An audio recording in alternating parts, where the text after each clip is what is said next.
বিদ্যুৎ বিল নিয়ে আজব ভুতুড়ে কাণ্ড ঘটছে ত্রিপুরায়। বিদ্যুৎ বিলের একটা বৃদ্ধি পাওয়া, অপরদিকে বিদ্যুৎ বিল অতিরিক্ত আসা, মিটার রিডিং ভুল দেখানো, এই সমস্ত বিষয় নিয়ে যখন একটা ভৌতিক কল্পনা করা হচ্ছে, ঠিক তখনই দেখা যাচ্ছে যে 2 মাসে দুবার নয় 4 বার করে বিল আসছে গ্রাহকদের বাড়িতে। তো ইতিমধ্যে আছে আমি একজনের সাথে, ওনার নাকি আপনার কয়বার বিল এসেছে? আমার তো নতুন মিটার লাগানোর পরে আর 4 বার বিল এসেছে।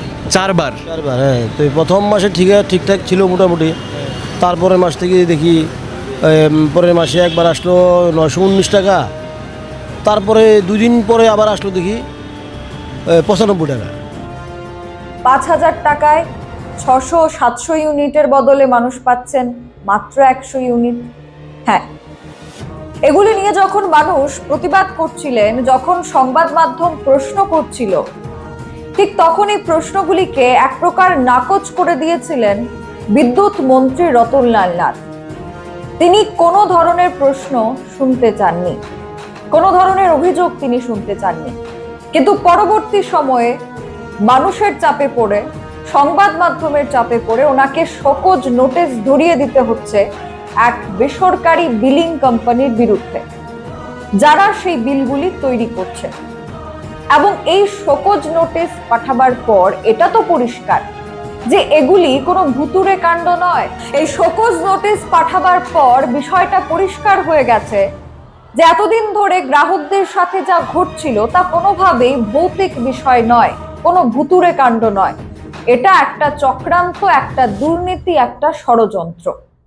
এবার প্রশ্ন হচ্ছে, এই দুর্নীতি বা ষড়যন্ত্র বা চক্রান্ত এটা কারা করছিল?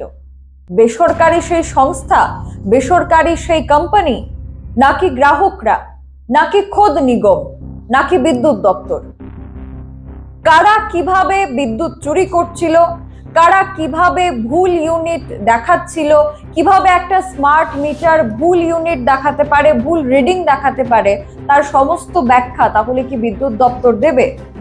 মন্ত্রীর শোকজ নোটিশ পাঠাবার পর মন্ত্রীর পক্ষ থেকে, দপ্তরের পক্ষ থেকে এটা পরিষ্কার করে দেওয়া হচ্ছে যে এর সাথে পাচ্ছে দপ্তর নেই, এর সাথে পাচ্ছে রাজ্যের বিদ্যুৎ দপ্তর নেই, সমস্ত দায়ভার এক বেসরকারি বিলিং কোম্পানির।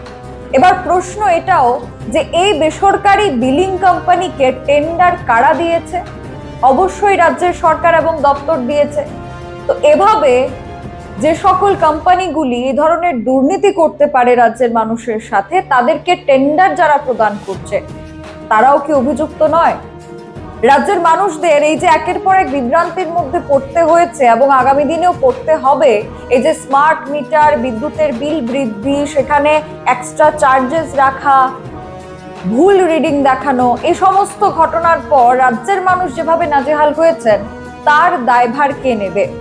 বিদ্যুৎ দপ্তর তাহলে কি সমস্ত দোষ একটা বেসরকারি কোম্পানির ওপর দিয়ে দায়সারা ভাব পালন করবে?